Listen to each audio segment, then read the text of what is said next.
Hello mga beshi! So karon mga beshi ang atong buhaton magsugba na sa tagbangos mga beshi nga gihimo nga gi-cremate ni Sausaw mga besh. Ang akong giingon niya sugba sus pagtan-aw nako mga besh paig naman ni mga beshi. Oy pero sige lang kay ana siya pwede ra daw na kay ang sulod ana wa na paig sa himbis ra daw na. So mao na to mga besh nagkuan na mi og uling unya amo na lang sa dayong gikuan ang screen kay para mainitan sa siya mga beshi para igbutang sa bangus dili mo pilit.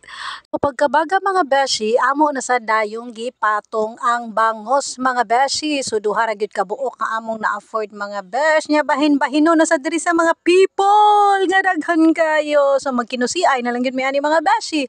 But anyways, giluto na gyud mga besh ang bangus nga grilled bangus pero wala ni siya lamas mga beshi ha.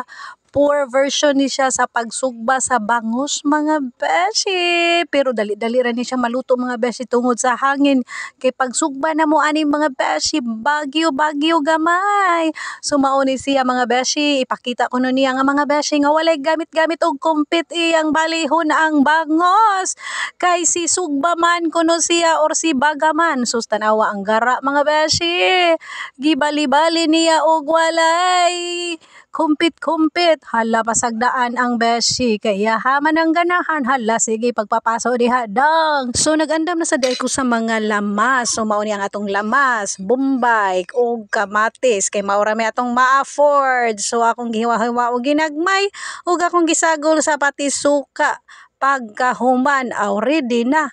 So bon appetit mga besh, mga unatan ninyo. Thank you for watching. God bless. See you. Babush!